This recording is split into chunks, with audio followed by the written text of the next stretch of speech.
Bom dia aos irmãos. Privilégio estar juntos nessa manhã com a ideia de compartilharmos a palavra de Deus, sermos úteis ao Senhor. Dentro desse espírito, gostaria que, por gentileza, os irmãos abrissem as suas Bíblias no Evangelho de João.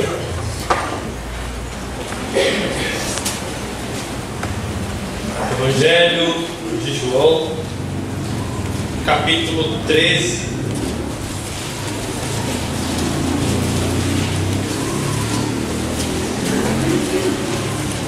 Os versos 34 e 35.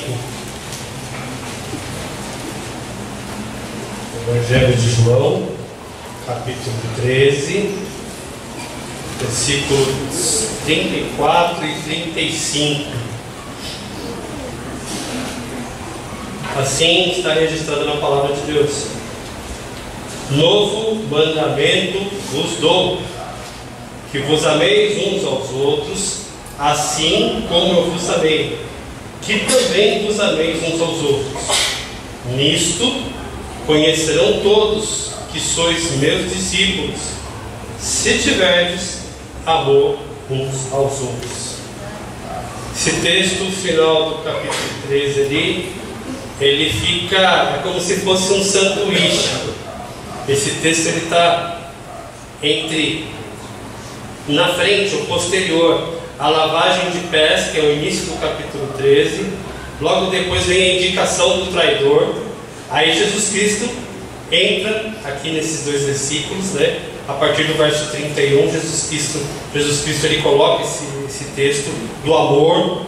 E depois, no final do capítulo, tem ali a questão de Pedro, né? O aviso a Pedro sobre sua negação, as suas 3 negações antes que o galo cantasse. Como se esse texto do amor estivesse no meio de um sanduíche.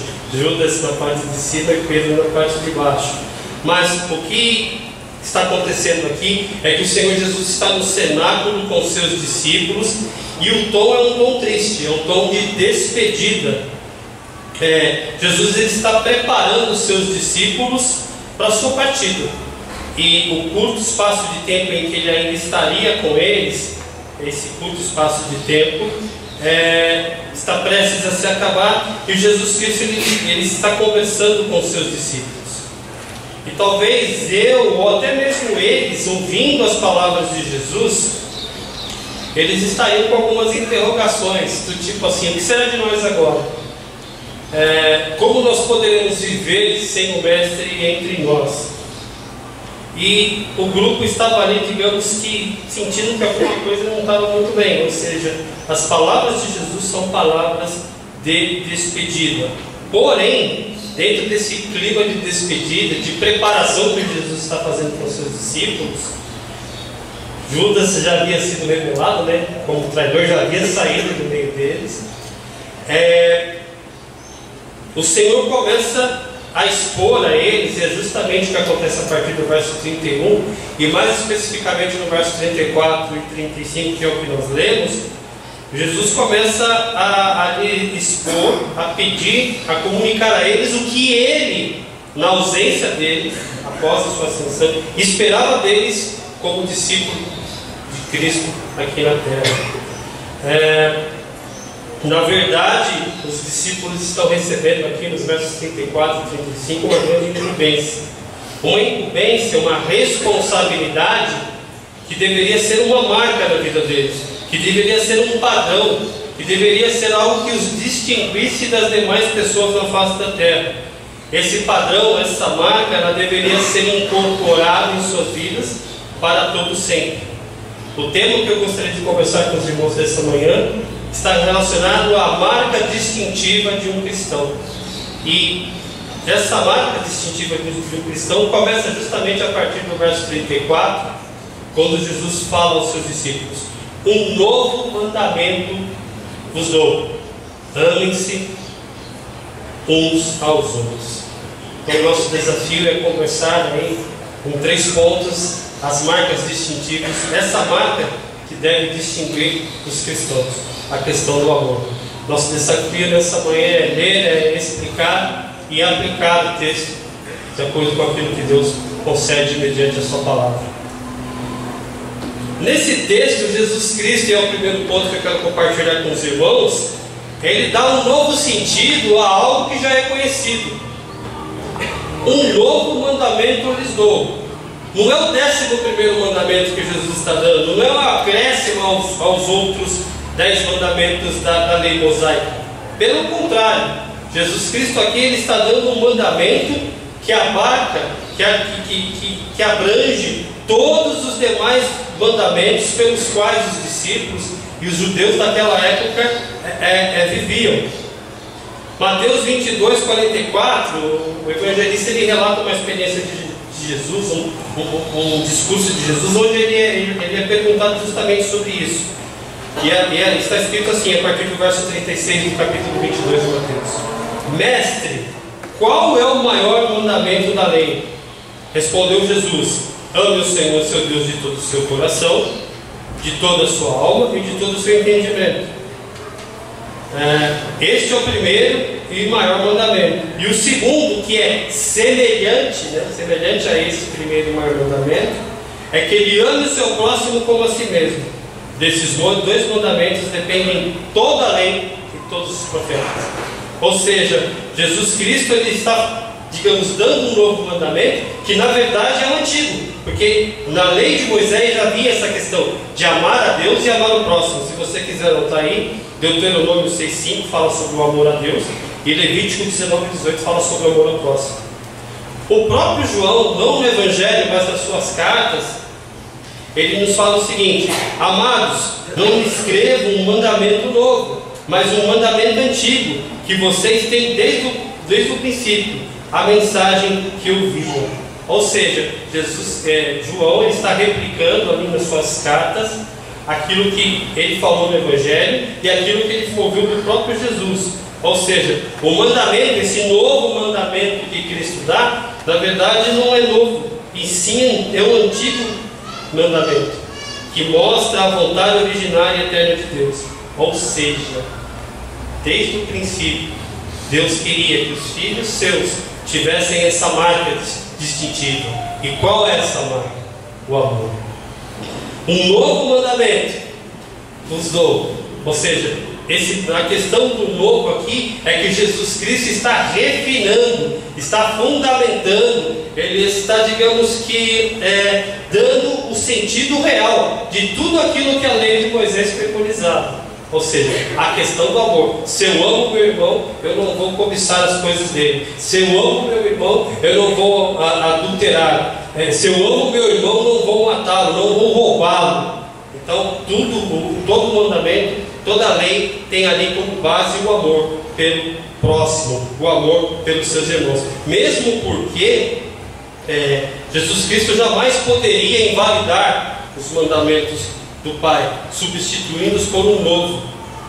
E a gente vê que antes, com o seu ensino e com a vida de Jesus, nós vemos que tudo que Jesus falou, tudo que Jesus viveu, dá profundidade a essa questão do amor, dá sentido, dá ali uma questão de colocar as coisas nos seus devidos lugares. A lei não era simplesmente para ser cumprida, a lei era uma expressão do amor. Esse amor havia sido abandonado. Jesus Cristo ele falou: olha, eu estou lhes dando um novo mandamento, que na verdade reflete aquilo que o Pai disse lá atrás, ou seja, amem-se uns aos outros. Hernandes Dias Lopes ele afirma que o amor de Cristo, esse novo mandamento que ele dá, que é a marca distintiva, deveria ser a marca distintiva dos cristãos, não só dos discípulos daquela época, mas da minha vida e da sua, é um amor perseverante. Se você for lá para o início do capítulo 13, você vai ver João relatando que Cristo amou os seus discípulos e os amou até o fim.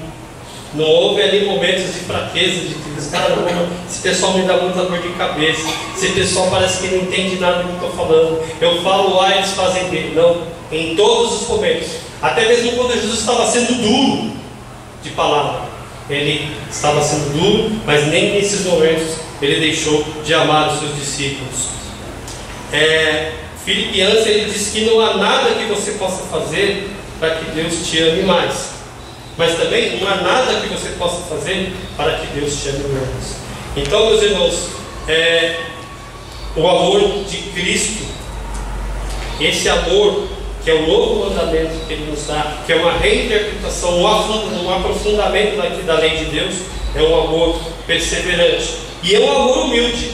Nesse mesmo capítulo 13, dos versos 4 a 5, você vai ver que Jesus Cristo ele pega a bacia, pega a toalha e vai fazer o quê?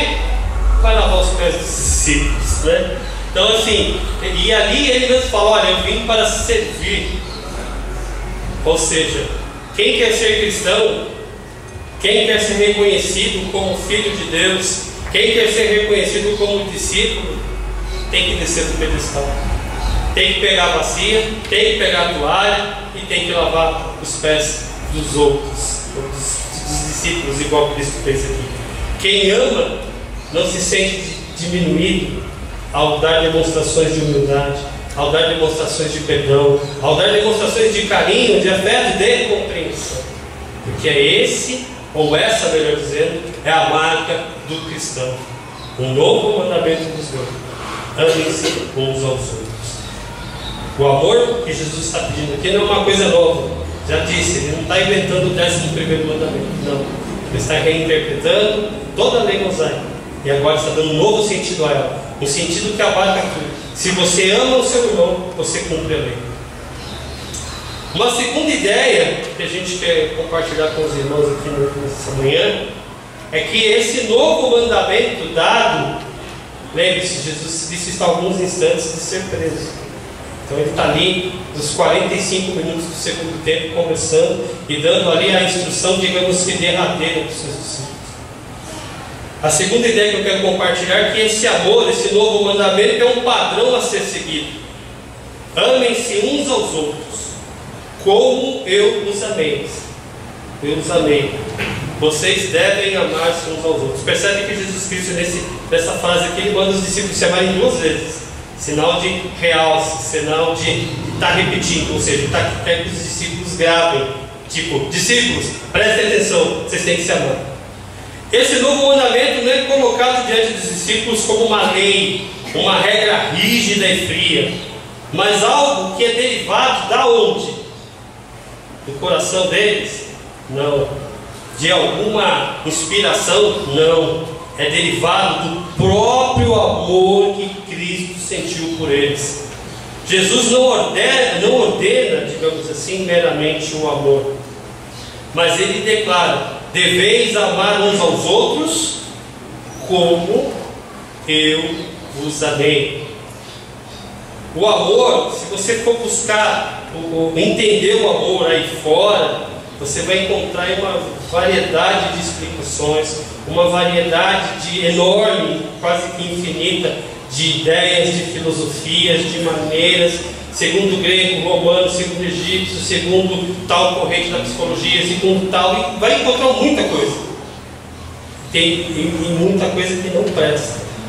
Mas quando a gente fala em amor, temos que saber que Jesus Cristo aqui está falando de um amor genuíno, agapau, do grego agapau, um amor verdadeiro, um amor de Deus. Temos que saber o aspecto que tem o amor genuíno. E como que você pode saber isso? A Bíblia nos manda por inúmeras vezes que a gente se examine, né? Assim, que a gente olhe naquilo que a gente está meio míope, a gente tem que pedir para que Deus nos incline nossos caminhos, que Deus aplane, melhor dizendo, os nossos caminhos, que Deus nos mostre. E como que a gente sabe se realmente a gente está tendo um amor genuíno? Sabe como? Você tem que olhar para Jesus. E onde que você vê Jesus? Os Evangelhos, a palavra de Deus. Você precisa orar para Jesus. Você precisa tipo que espelhar sua vida nele. Você precisa olhar as palavras de Cristo, se elas fazem sentido para você, se ela te incomoda, no sentido de que você precisa, poxa, eu preciso me adequar a isso, eu preciso deixar de ser assim e virar assado, porque está escrito na palavra de Deus. É Cristo quem está me mandando fazer isso. Nós precisamos, quando queremos nos avaliar a respeito de se estamos amando como Cristo está nos ordenando no verso 34, precisamos fazê-lo em contraposição ao que Cristo disse, ao que Cristo fez, ao que Cristo pregou, ao que Cristo ensinou.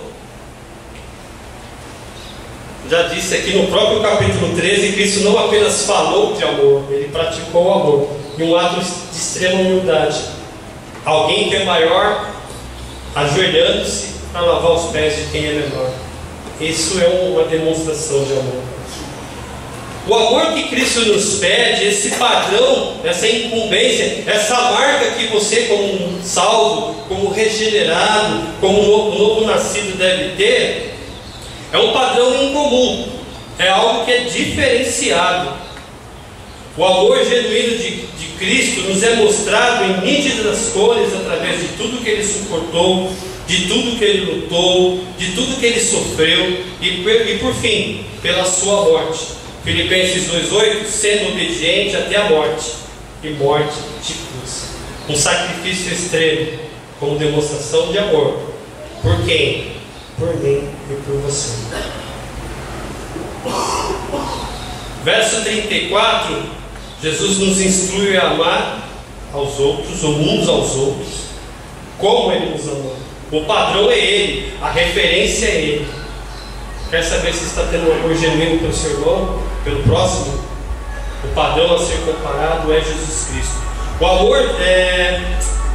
O amor que Jesus Cristo sentia é um amor tão diferente porque os discípulos eram pessoas simples, eram pessoas comuns, talvez muito parecidas conosco. Trabalhavam, tinham sua vida, e Jesus vai nos chamando e passa 3 anos ali com eles. Digamos assim, num intensivão, né? Eles acompanham Jesus no seu ministério. Só que esse amor que Jesus sentia por eles é um amor que vai além do que os discípulos inúmeras vezes, digamos assim, o decepcionou ou o decepcionaram, né? O amor de Cristo, ele passa pela limitação dos discípulos, cultural, de inteligência, de capacidade. O amor Cristo os amou mesmo assim. Cristo os amou apesar das fraquezas e limitações que eles tinham, da miopia deles, ou seja, eles não entendiam e não tinham compreensão. Embora Cristo estivesse falando, ensinando e fazendo, muitas vezes eles, parece que a ficha não caía. O amor de Cristo passou por cima disso. O amor de Cristo passou por cima da miséria que aqueles homens tinham. O amor de Cristo, não estou dizendo que Cristo faz de conta que não vê os nossos erros e nossas falhas, mas estou dizendo que Cristo nos amou a tal ponto de morrer por nós enquanto ainda éramos pecadores. Texto que foi lido. Ou seja, o perdão de Deus está disponível a despeito de todas as nossas miserabilidades. O amor de Cristo é maior, sobrepuja tudo aquilo que nós somos, todas as nossas limitações. Não precisamos ser super dotados, super capacitados, super formados para sermos discípulos de Cristo. Basta que tenhamos um encontro com Ele, que entreguemos nosso coração, nossa vida a Ele. E aqui a marca distintiva: amem-se uns aos outros. Essa questão do amor de Cristo passar pelas limitações, digamos assim, dos discípulos, em vez de, digamos, ser uma dificuldade para que o amor de Cristo se expressasse, pelo contrário, foi aí que o amor de Cristo, digamos que se potencializou, cresceu, porque apesar de tudo isso, Cristo os amou, apesar de ser quem você é, de todas as suas falhas, todas as suas dificuldades, e muitas vezes você não entendeu algumas coisas que acontecem na sua vida. Cristo te ama. E é assim que Ele deseja que eu e você nos amemos em comunidade, como igreja. E aqui o texto para os discípulos, num primeiro momento, Cristo está falando esse texto para discípulos que formariam as igrejas posteriormente. Em consequência disso, o nosso amor mútuo não deve esmorecer por causa da aflição, da culpa do outro, mas encontrar justamente nisso o impulso para um amor mais profundo. De Burgos fala isso. Ou seja, a aflição, a culpa do outro não deve ser motivo para que eu deixe de amá-lo, porque Cristo o ama mesmo assim. Eu, como discípulo de Cristo, devo amá-lo também. Agora sim, eu já dei aula muitas vezes, E sempre que falava algumas coisas desse tipo, sempre vinha aquela vozinha: ah, mas é tão difícil. É tão difícil amar o próximo.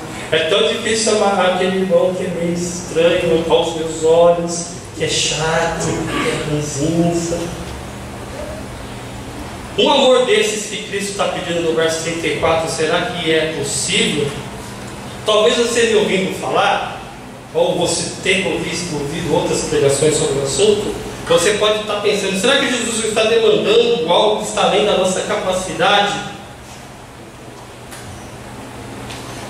É uma pergunta válida, ou são perguntas válidas. Assim como aqueles discípulos, assim como nós, no fato de serem amados por Jesus, é que é dado a eles e a nós, eles foram amados, nós somos amados.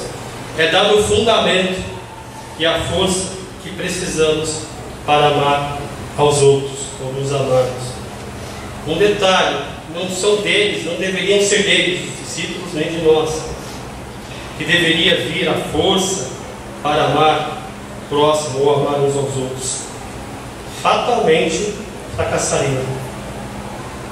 Você já tentou fazer algo para Deus, e uma atitude nobre para Deus, e você até consegue 1 dia, 2 dias, 3 semanas, 4 semanas, mas chega na 5ª semana ou no 5º dia, você dá um problema, você se perde, deixa de lado? Se nós fôssemos amar uns aos outros com as nossas próprias forças, com o nosso intelecto apenas, com a nossa própria capacidade, talvez aí esse amor pelo próximo duraria 1 hora, 2 horas. O que Cristo nos fala é que devemos amar aos outros assim como Ele nos amou. É desse amor que virá a capacidade dos discípulos amarem uns aos outros. Nós podemos, baseado nesse amor, que podemos nos encarar como pessoas, com todas as suas nuances. É baseado nesse amor que podemos amar uns aos outros. Pessoas como nós, crentes como nós, que também foram salvas pelo sangue do Cordeiro. Quando, em relação a esse amor que parece meio que impossível para a gente, John MacArthur comenta que nessa distinção em relação a esse novo amor que Cristo está nos pedindo, está baseada em 2 motivos. Primeiro, esse amor deve ser um amor sacrificial, humilde, um amor desapegado, um amor desinteressado, um amor que simplesmente existe para servir, assim como o próprio Cristo serviu. É um amor, e aí que desculpe o termo, é o pulo do gato. Esse amor é um amor que vem pelo compromisso, pela renovação, ou melhor dizendo, pela regeneração que todo salvo tem. Esse amor nos é possível pelo Espírito Santo que habita em nossa vida. Enche-me, né? Eles cantaram Espírito, que desce como fogo. Não vou entrar na teologia desse dentro, mas enche. O crente cheio do Espírito ama. O amor, se você não se lembra, é um fruto do Espírito. Está lá no fruto do Espírito. Gálatas 5:22. Se o crente é salvo, se realmente teve encontro genuíno com o Senhor, ele teve sua vida regenerada, nasceu de novo, nova criatura, as coisas velhas ficam para trás. Ele tem a capacidade, pelo Espírito, de amar como os outros, as pessoas que estão em volta de si, como elas devem ser amadas, e melhor dizendo, cumprir esse novo mandamento de Cristo. A pessoa no mundo, o não crente, não tem essa capacidade, porque o Espírito Santo não está tabernaculando nele, né? Mas nós temos. Você tem dificuldade? Peça ao Senhor: Senhor, me capacite a amar como Cristo manda, me capacite a orar como Cristo manda, me capacite a ler a Bíblia, me capacite a trabalhar, me capacite a missionar como está nas suas palavras, pelo poder do seu Espírito. O amor, esse novo mandamento: amem-se uns aos outros como eu os amei. Como eu os amei, vocês devem amar uns aos outros. É um padrão que Cristo dá. Ele não apenas falou, Ele viveu, ensinou, pregou, mostrou como faz. E agora é a marca que deve distinguir as nossas vidas. É um padrão, é uma marca que deve dizer realmente a quem servimos, realmente a quem morreu por nossas vidas: Jesus Cristo. Uma terceira e última ideia é que quando nós entendemos que precisamos amar, em que sentido esse amor vigora e quem nos capacita a amar, o próprio Cristo através do seu Espírito em nossas vidas, a luz brilha. Aquela musiquinha, ela deixa a luz brilhar, é isso mesmo. Com isso, é o verso 35, vocês amando uns aos outros como eu vos amei, com isso todos saberão que vocês são os meus discípulos. Aqui eu falei que a gente estava vendo, Jesus Cristo está falando aos discípulos, é uma coisa meio íntima a nível de comunidade. Porém, esse novo mandamento que Cristo está dando, em algum momento posteriormente, mais especificamente a Atos 2, Pentecostes, ele teria que ser pregado e ensinado por apóstolos ou enviados, com uma missão, para pessoas que viriam aceitar a Cristo, para pessoas de diferentes nações, diferentes credos. E aí? Será que essa forma do novo mandamento, amar como Cristo, será que funcionaria lá? Cristo ele dá essa questão do amor como uma premissa fundamental, ou seja, algo muito importante em relação à atuação da igreja dentro, entre a comunidade e fora, alcançando as pessoas. Quando a igreja ou quando o grupo não vive como um povo de irmãos que se amam como Cristo os amou, e é o que o texto fala, quando de fato elas não se amam, não se suportam, não se perdoam, não se auxiliam, não se corrigem, agindo de maneira diferenciada, lembre-se, nós seremos conhecidos por esse amor, verso 35. É esse amor que nos distingue, é esse amor que é amar. A nossa força, a nossa mensagem perde força. E se você há de concordar comigo que uma das grandes dificuldades no evangelismo é justamente essa coisa. Você vai conversar com a pessoa, ela começa a tacar pedra em você. Porque lá aconteceu isso, porque na igreja lá, na igreja tal, é o tempo da apostasia, Eu posso colocar isso para sexta-feira. Mas quando as pessoas do mundo não conseguem ver esse amor que Cristo... A gente fala, Deus é amor, Cristo é amor, tal. Quando as pessoas não conseguem ver isso dentro da igreja, ou da comunidade, do grupo, a mensagem de evangelização, o testemunho é que perde a sua eficácia para o mundo. Por quê? Esse amor que Cristo está preconizando no verso 34, eles não têm. Eles não conhecem. Eles não sabem, eles não sequer conseguem imaginar ou viver esse amor que Cristo pede e nos capacita a viver. Porém, falei o lado negativo, o exemplo negativo de como não devemos fazer. Porém, se numa igreja essas palavras de Jesus fazem sentido para cada um dos seus membros, das pessoas do seu corpo, de que Cristo verdadeiramente é o libertador e que Ele é capaz de realizar coisas e transformar vidas e fazer que, apesar das diferenças, elas se amem, nisto as pessoas lá de fora reconhecem que Jesus Cristo é o nosso Senhor, que somos discípulos de Cristo.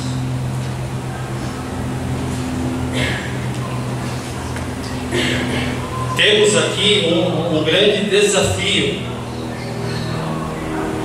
Quando as pessoas lá fora se deparam com o amor entre os discípulos de Cristo, eles se deparam com algo tão aterrador que eles ficam atentos. Opa, tem algo de diferente no meio daquele grupo, tem algo de diferente no meio daquelas pessoas. É como se despertasse a curiosidade delas. Aí elas veem como as pessoas se relacionam entre si com Jesus. Elas percebem que essas pessoas são discípulos em sua atuação, em sua vida, não apenas em sua missão. Percebe? Muitas vezes nós somos acusados disso. Vocês não vivem o que pregam. Estamos falando de amor. Precisamos viver esse amor de maneira interna, mas de maneira tão grandiosa que até mesmo as pessoas lá de fora vejam e desejem estar aqui conosco. F.F. Bruce ele afirma que ele cita uma palavra de Tertuliano primeiro século, século 100, um pouquinho depois, ano 100, um pouquinho depois, que os pagãos diziam aos cristãos: vejam como eles se amam. E eles não estavam falando de mero amor superficial, porque ele continua: como estão prontos a morrer uns pelos outros. Ou seja, na época de Tertuliano estava em uma grande perseguição, e os próprios pagãos diziam: olha como eles se amam, porque eles estão dispostos até mesmo a morrer uns pelos outros. E isso é fato, isso é velho, isso é história eclesiástica, história geral. Os pagãos, o que é? Quem não era crente, eles viam a diferença da vida dos cristãos, porque uns morriam pelos outros. Aí, se você quiser dar uma olhada em João 15, 13 e 1 João 3,16, também aí fala um pouco dessa referência. Vocês serão perseguidos, serão aceitados, o pessoal da sinagoga vai perseguir vocês. Tertuliano, alguns anos depois, ele presencia isso em loco. E agora, finalmente, o tema da nossa mensagem é a marca distintiva de um cristão. Nós, como crentes em Cristo, salvos, lavados e regenerados, quando as pessoas do mundo olharem para a gente, o que elas precisam ver?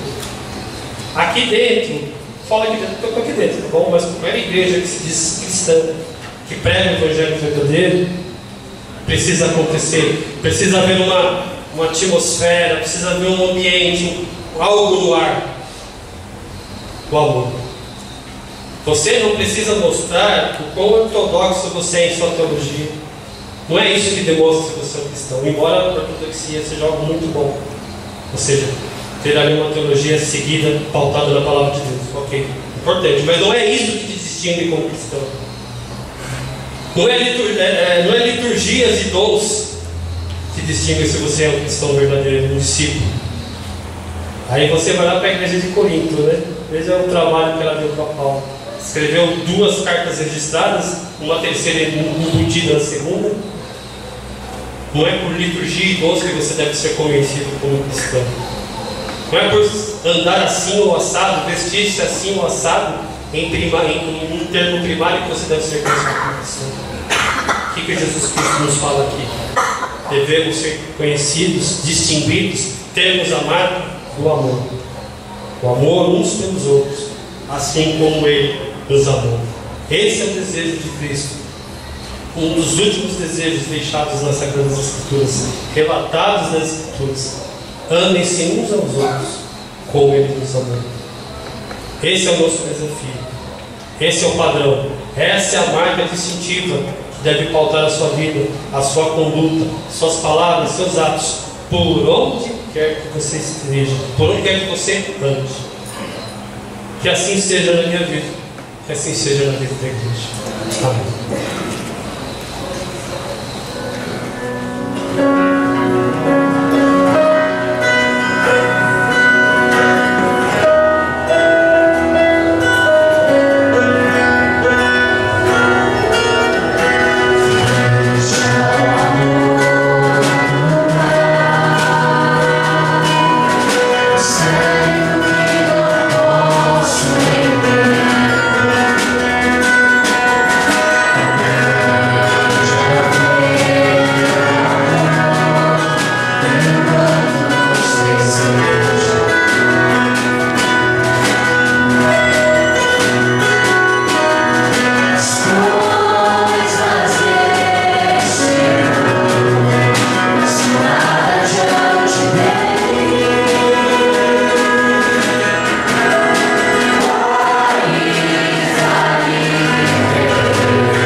Jesus, vier em glória, e alma celeste, então me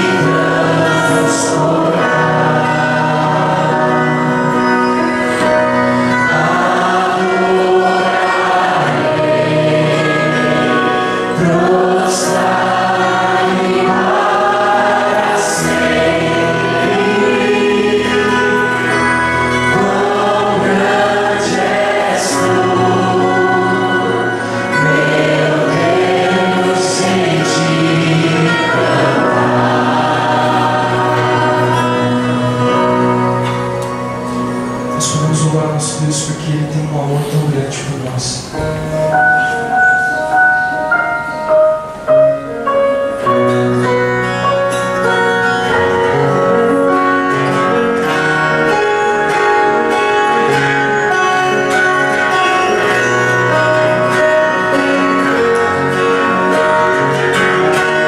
Antes de falar, me conheces bem. Tu tens sido bom,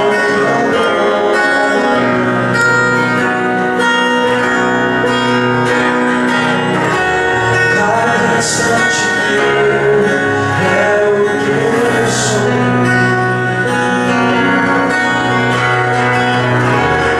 Essa não é a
seja sobre a igreja amada, a noiva de Cristo.